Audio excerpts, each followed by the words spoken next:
Welcome to the FNF Seafoam Islands Draft League Season 1 final match. This match will be between the second Swablus, headed by Coach Ari, and Team Lincoln Lanturns, headed by Coach Marv.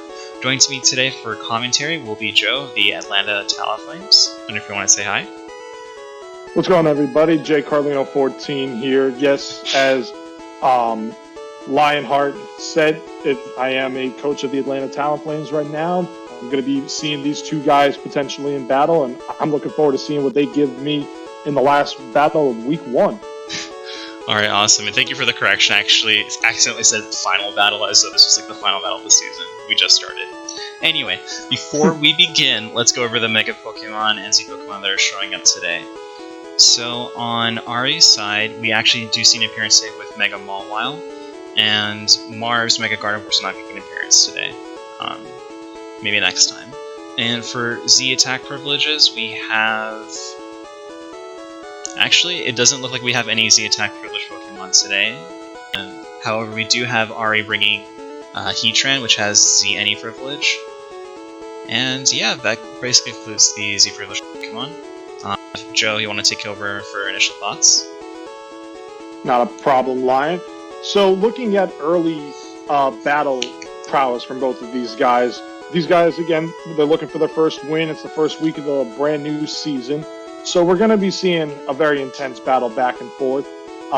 Lion, you had originally alluded to, we got a Mega Pokemon and Mega Mawile. We know how dangerous that Pokemon can be when it gets Mega Evolved. That huge power, it just sends its attack through the roof. Heatran will be interesting because Magma Storm and Earth Power.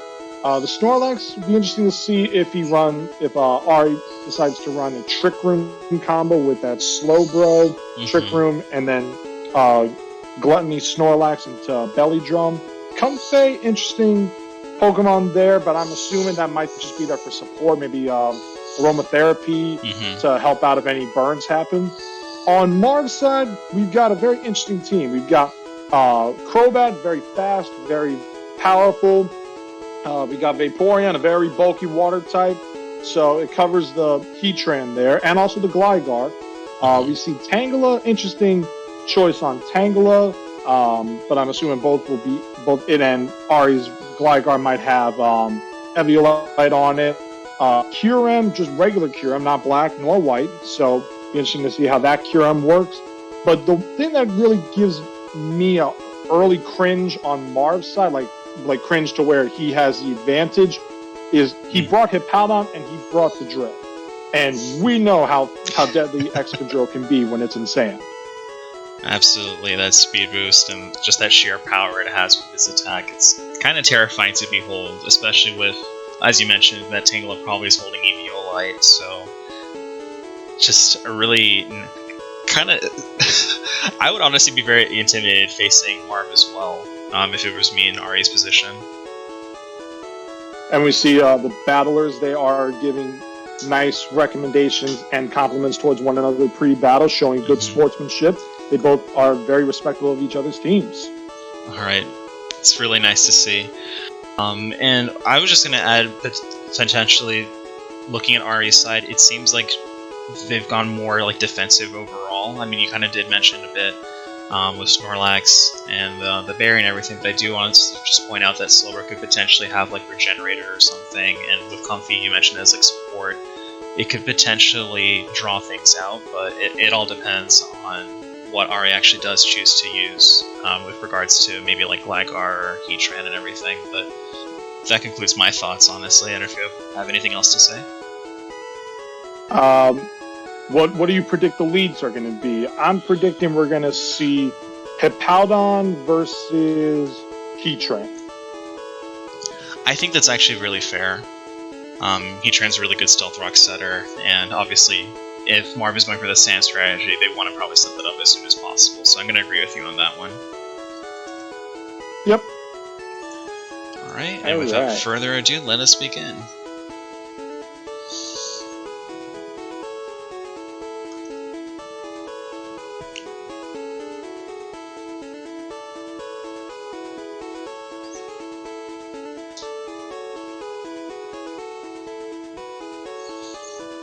Alright, we are just waiting right now for the debuting because both trainers are still entering the arena. I see, no worries. We did have them wait for a little bit as we did some audio tune-ups, but hopefully we start soon. Oh no, I meant like they were in the tunnels entering the arena. Like they're right there on the. Yeah, I was interpreting they're headed completely wrong way. I was interpreting it as like, oh, they're just entering the stadium. Anyway. Hippowdon, Slowbro. Okay, so I got half of it right. So we got two bulky Pokemon on the field right now. Hippowdon versus Depthro. Huh, interesting nickname for Slowbro. Let's see what they choose for it, and if Hippowdon goes for those rocks.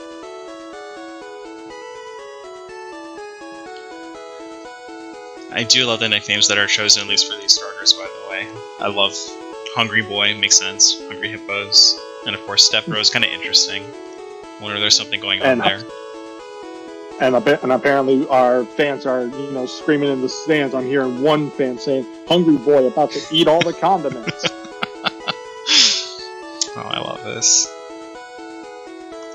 This is a good setup right there. Two bulky Pokemon to start the battle. I love the start of it already.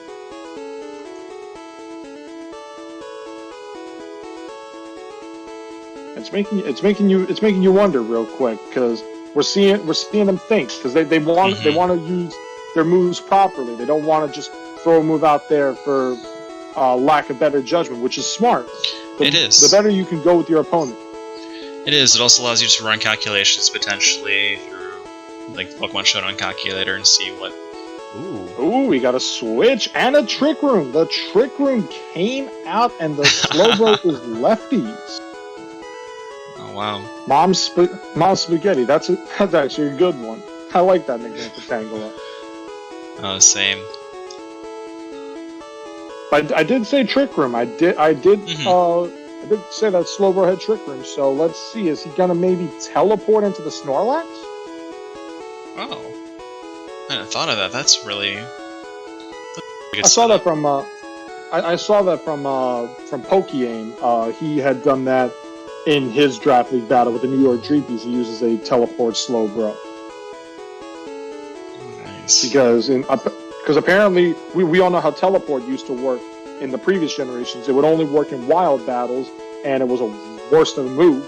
Oh, he just withdraws and goes straight into Mawile, and another switch into Vaporeon, which is actually helpful for Ari's side because Mawile being Steel type does not take Sandstorm damage. That is a good switch by Ari. No, it is. I'm just wondering what we're going to see. I'm assuming we're going to see that Mawile here. I'm curious about the Vance nickname for the Vaporeon, which I'm not getting that reference off the top of my head. Same. Mawile named Depression. Interesting. Yeah, well, that's kind of a 2020 mood. Yeah, this year has been, a lot of fun. I also wonder, is maybe Ari's strategy here to stall out the Sandstorm? Nope. But we got the Mega Mawilite and a Swords Dance. Ooh, I wonder how much damage this is going to do. Huge power plus 2 attack on a Hippowdon, but I think the Hippowdon's slower still.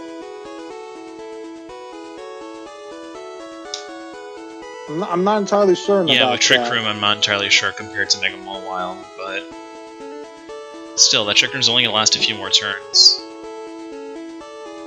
I'm about to take a quick look at that real quick. Physically defensive, we'll just throw Mawile out there. Mawile Mega. Hippowdon base 47 speed. Mawile base 50 in Mega form. So Hippowdon is just barely slower. But then again, it could have Sucker Punch. Right. So could see a Sucker Punch here. Get some chip damage on that with plus 2 attack and the huge power. Probably could do like 70-80% at the cost of a KO because Mawile, even as a Mega, doesn't have the best defense and its HP stat is very, very low.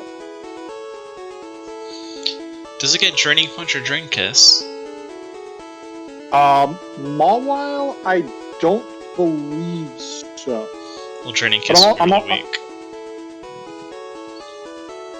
I'm about to look at that real quick. Let's see. +2. We'll say Hippowdon again, because I forgot to do this. We'll say Physical Wall. Ooh, Whirlwind. Ooh, this is interesting. Dummy Thick. Dummy Thick. That's actually pretty funny. He used Play Rough, and that lost 96%. So yeah, there's a 6.3% chance that Mawile could have O-code at +2 on the Hippowdon. So it was a low roll, but I mean Mawile did enough damage on that, which is impressive. Out comes the Vaporeon. Return. Ooh, that hits a lot of damage, and the Sandstorm has ended, and the Twisted Dimensions return. So, what is going to happen with that Vaporeon? Ooh, it goes Wish and Return. Smart play there. Bring back the Hippowdon, and at least that's what I'm predicting. Bring back the Hippowdon. That Hippowdon has Protect, and it's going to protect, get the health back, and reset the sand. So that might have been a really good sacrifice on Marv's side. Let's see what he thinks.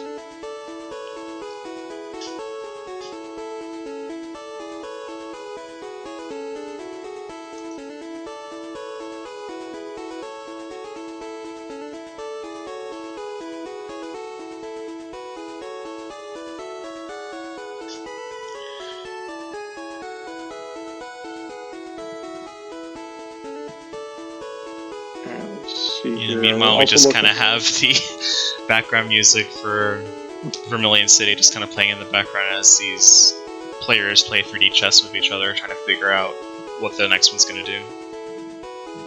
I mean, I'm looking at it right now. I mean, we saw the Slowbro come out, so we know it's got that. We don't know what its ability is, but like you said, you're assuming Regenerator, which most likely is smart there. Haven't seen the Comfey yet. Haven't seen the Gligar. Haven't seen the Heatran. And that's on. There it is. The Hippowdon. Are we going to see a protection here? And now we wait to see what goes on here. Is Hungry Boy gonna protect and then have Vaporeon have Vance's wish come true?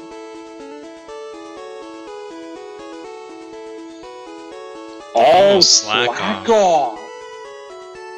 Wow. Nice. Big play there. Getting the wish and the slack off. I forgot it got slack off. Same here. Looks like Hungry Boy is in it to stay. Yes, it is. Now, Gligar comes in. Gligar, Stealth Rocks are now on the field. The Stealth Rocks are on the field on Hippowdon's side. What is it going to do now? Let's see. It's got Whirlwind, Slack Off, Stealth Rock. I'm going to say just because of its defense that... Oh, Kyurem shows up. And the rocks are on both sides of the field now. Bahamut. I wonder if these are references to like some kind of RPG or a myth or something. I'm not sure. Bahamut and Vance kind of confuse me.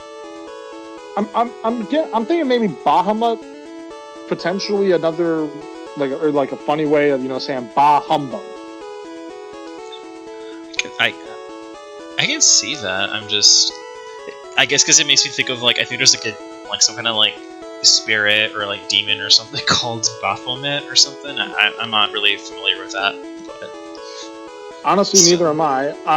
I'm anticipating we're going to see Heatran make its debut right now because it'll match up neutrally against the Kyurem. Mm-hmm. Or he might just switch into the Mawile or the Comfey, predicting a dragon move and eat it. Mm-hmm. Tapu Lele, that's a good one. Oh, Substitute. That is really good. Now I'm not sure if Comfey gets any sound-based moves, but if it does, it'll bypass a Substitute, which will be interesting. But I don't think it does. I think Comfey usually only has. I know it gets Floral Healing, Aromatherapy. Ice Beam comes out after the Oh, it did use Draining Kiss, so the QM. So we now know officially this is triage. It's got triage because Draining Kiss is a normal healing move, and triage gives it priority on healing moves. So. And out comes Ma Spaghetti to take that Draining Kiss pretty comfortably.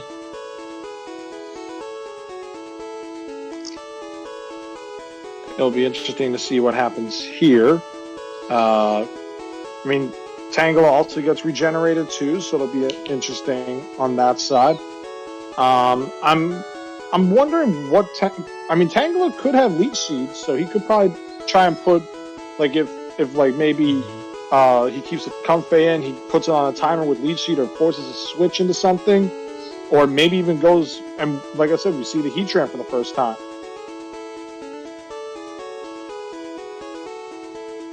We have ourselves an Italian dinner here. Yeah, that's true. Being Italian.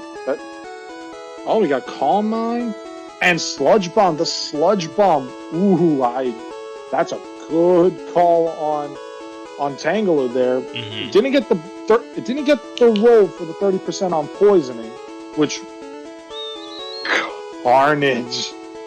Oh, that is actually a really good name. That is a perfect name for an Excadrill, especially a shiny Excadrill. There is no more Cassidy. There is only Carnage. Looks like out comes Step Road to take a Steel type move, and there it goes. I honestly am looking forward to that movie when it comes out next June. That's the sequel to Venom? Yeah, the second Venom, it's going to have Carnage in it. They set that up in spoilers for anybody, and they had set that up in the first movie in the post credits. But getting back to the battle, I mean, it's always fun to have a nice little fun little plug for something that all of us love. Ooh, that's interesting. The cure. Oh wait, no, my bad. Teleport is always -6 priority. It's the lowest priority before Trick Room at -6. So that's why he got. So now comes the Mega Mawa, which is slower. So we got 3 turns left to Trick Room. That Curum is less than 40% health. Out comes to Taldon. We're gonna see Play Rough. Knockoff. Ooh, the leftovers are off. I was waiting. I was actually expecting to see Knockoff from Gligar earlier, but it makes sense to have it on Mawile. Yeah, I agree, because normally you see like Sucker Punch on Mawile. Sucker Punch, Iron Head, Play Rough, and then I've seen a couple of others. I've seen like Double Edge before. I've seen Return.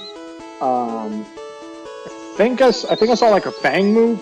Oof, Play Rough does about 45% damage. I mean, Hungry Boy basically heals it almost all of it off, but one critical hit and it's over. But are we going to see maybe an Earthquake here? Very true. I don't think Gligar comes out. Slack off again. Okay, so he's just healing himself up. And he got rid of the Trick Room, too. Woohoo, the Trick Room is done. But I wonder if he's going to go into that Excadrill now. I personally would not, because that Gligar... Okay, the Tangela does have Regenerator. And there's the first Toxic. Yeah, Ari's playing very cautiously. Tangela's now on a timer, though. That they are. I don't suppose it learns Grass Whistle or, Aromatherapy? I think Tangela does learn Aromatherapy. Knockoff comes off. The Eviolite. There we go. Eviolite. So now we know at least one of them was Eviolite, but I'm assuming Hidden Power was that. I mean, that didn't seem like Hidden Power Ice, because Hidden Power Ice probably would have OHKO'd, but maybe Hidden Power Water? X-Wing, that is... Oh my god, okay, that's a great name. As a Star Wars nerd, I'm very happy with that name. Hey, Star Wars is a great franchise. Luke, I am your father. That is perfect. And then, like, also we can't forget the TIE Fighters too. Can't forget the TIE Fighters. Of course. And then I'm trying to remember what the giant robot camels. I'm trying to remember their name. I think they just call them debut walkers. of the Heat Train. Speaking of walkers, we have Heat Walks, the Heat Train. And now both Stealth Rocks are off the field via that defog. Mm-hmm. That was an interesting play from Marv. Hippowdon comes back out. The sand goes up. Z sunny day.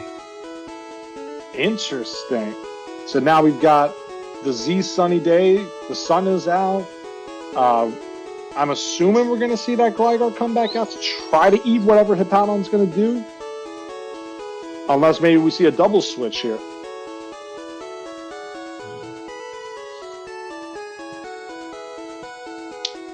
Oh, he just sacked off the Tangela. He knew the Tangela was on a timer, so he was just like, goodbye. I'm fine with that. I wonder if that was part of his strategy there. I feel like that was more of a mistake, probably trying to predict that Ari would switch to somebody else. Potentially slow. Like that. Like that. And the Earthquake comes out, does barely any damage to the Slowbro. But we know that it has Trick Room and Teleport, so it probably has Scald and Slack Off, I would assume, are its last two moves. Most likely.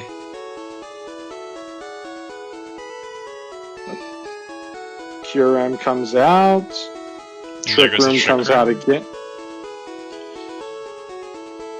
I wonder if Cure M, if it had Freeze Dry, because Freeze Dry would do massive damage on the Slowbro. But I don't think it learns Freeze Dry. I think it's one of the few ice types that can't learn that move. But I know Freeze Dry. It's saved me a ton of times in the past before. Yeah, it's a very useful move. Cure actually does in Generation 8 at level 1. And there's a Freeze Dry. And there's the Freeze Dry, so he called it. So you see the return on it. It'll probably use return again. I'm assuming I'm gonna say maybe a switch here, and I apologize I apologize to the viewers out there. You know, we have a lot of animals outside the arena right now. A lot of animals trying to get in. They want to be in the stadium with us. Ooh, curse! It's setting. That's a curse lax. Oh, it's not even a belly drum. It's curse lax. Pretty useful also in Trick Room. Very useful in Trick Room because the slower it is, the faster it is. Just not sure how well it'll go past Hungry Boy's defense. At +1 stage, it might do decent damage, but I mean, Earthquake won't do much to it at all. Mm-hmm. And I know and I'm pretty sure Snorlax doesn't get Baton Pass because if it got Baton Pass with Curse, well, that's just getting old. Yeah, Mawile. Good point, Mawile, but I don't think a Mega would have Baton Pass. But a lot of crazy things have happened before. These battles we all enjoy seeing great battles from great opponents, and right now we're having a good one right here, ladies and gentlemen. We're on the 32nd turn of the battle, so could literally go either way.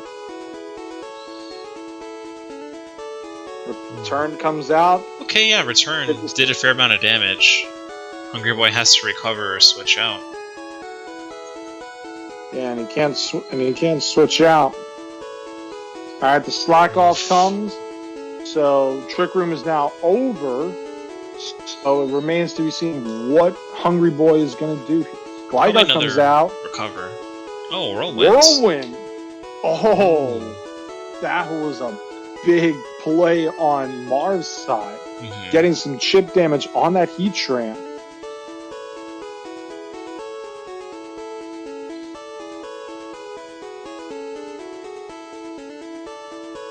Kyurem comes out. Ooh, Fire Blast misses. Gotta love that 85% accuracy. This is true. I mean, you live by the accuracy, you die by the accuracy. And I forget who said it, but it was, if the accuracy isn't 100%, it's 50%. Honestly. Yeah, I mean, I know I've had my fair share in X-Wing comes out. Slowbro comes in, takes some chip damage there. I wonder, let's see. Crobat has Defog. Might have Toxic. Could put Slowbro on a timer, so that way... I mean, we saw it happen on Ari's side, that it essentially put a regenerated Pokemon on a timer. But it's most likely coming back in here to set up Trick Room. Unless Ari thinks that Crobat's going for Toxic and goes into one of the Steel types. Maybe. Oh, and so we see a U-turn. Interesting. Scald comes out, 14%. It's resistant, but it can't take another one. It might barely, depending on the damage roll. If it got burned, it definitely wouldn't. It definitely wouldn't. It would go to the burn damage, unfortunately.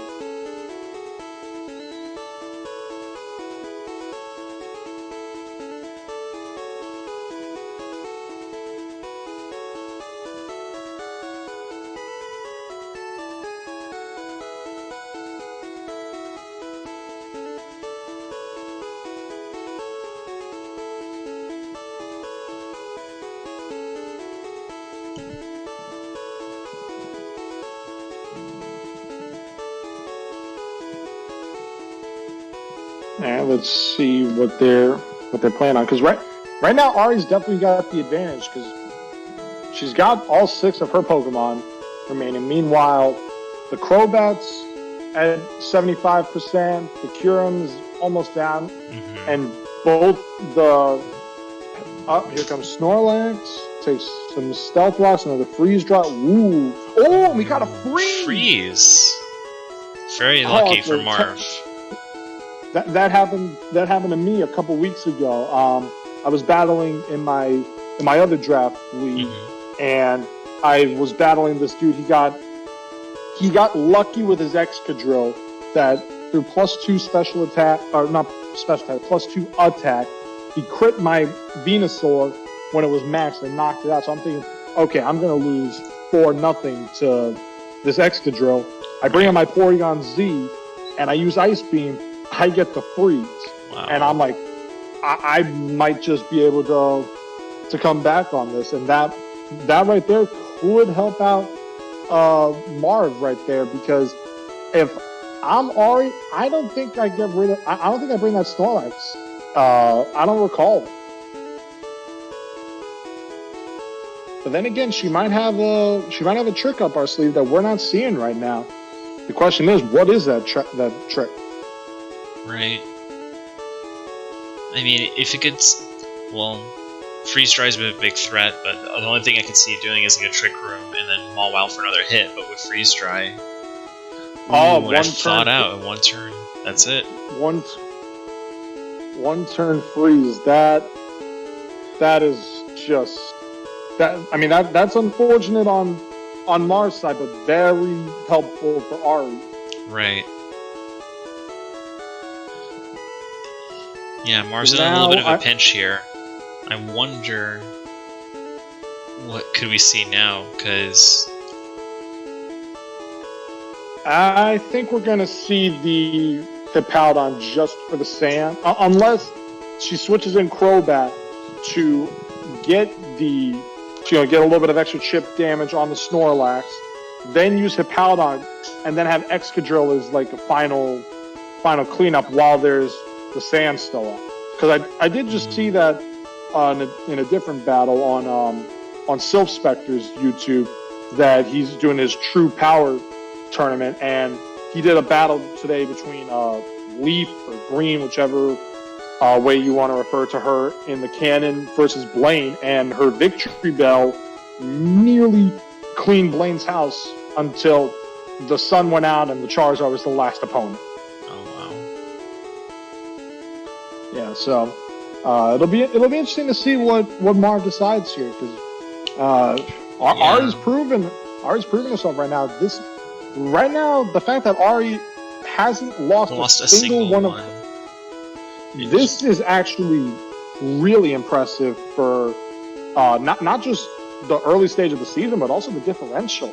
Because a 6-0 in week 1. I mean, we saw what happened with me, the Celesteela. I mean, it 6-0'd, but the final was 5-0 because in the Battle of Porygons, I won. Right. Either way, though, the battle's still not over. I'm not sure if it's a 6-0 just yet for Ari. Depends on how I believe Marv might use Excadrill, and here we are. Here we see Carnage come out. And the Slowbro still takes damage from the sand. It's probably going to try to do Trick Room, so unless Carnage can do a one-hit KO. It probably would need a crit here, and even then I think that might still be a high roll. Agreed. But I would also, if I'm Ari, I would just try to go for the Scald here and go for the knockout, because only rock types get that special defense boost. 35%. Oh, it's Life Orb. There's the Trick Room. I think Ari might have just set up the end game here. Slack Off. Another Earthquake. I don't know about that one, to be honest with you. I probably would have just went for the Scald, and Crobat comes out. Slack Off comes out again. So, maybe. Well, actually, no. We see all of its moves. It only has one attacking move in Scald, so we're gonna have to see what goes on there. Scald comes out. No burn. Brave Bird comes out. Risky. Is Slowbro gonna slack off here on its final turn of Trick Room? I would personally think. Yep, there's a slack off. It goes. And now we can essentially set back up another to Trick full Room. Yeah, this is really tough. Whirlwind comes out. The Comfey comes in. Let's see what Comfey does here. And I mean, this is another great battle. 47 turns it's taken. I mean, by this logic, the battle probably would have been over in Sword and Shield on the Wi-Fi. But I mean, hey, those battles are good. Draining Kiss gets some extra. I'm assuming that Excadrill's going for Iron Head here. Which would lead to a Step Bro, so... 14% on that Life Orb. I would probably just keep the Slowbro in if I'm Ari. Because you really don't... 29%? Yeah, Scald is going to finish it off. Oh, Trick Room. Just to be safe. So just slack off and let it go. Yep. Earthquake comes out. Excadrill goes down to Life Orb. Just 17%. I'm assuming another slack off. Just, why not? Yep. Well, not even why not. I believe Freebird did 45% last time, so if it didn't slack off, it would have died. And now comes the Hippowdon. Right, now Stebro can just comfortably Scald. 89 versus 58, so the Slowbro is definitely going to be slower.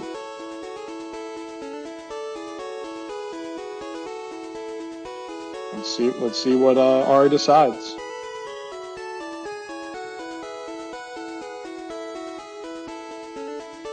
Excellent form of sportsmanship, Marv. Showing support. Oh, the Whirlwind comes out. Ooh, Dummy Thick is pretty close, actually, to getting hurt. Not that I'm cheering for its being hurt, obviously, but that was actually a pretty lucky Whirlwind. Uh-huh. Oh, and there goes the Earthquake. And the Trick Room is now done, so the Hippowdon will be faster, at least for this turn.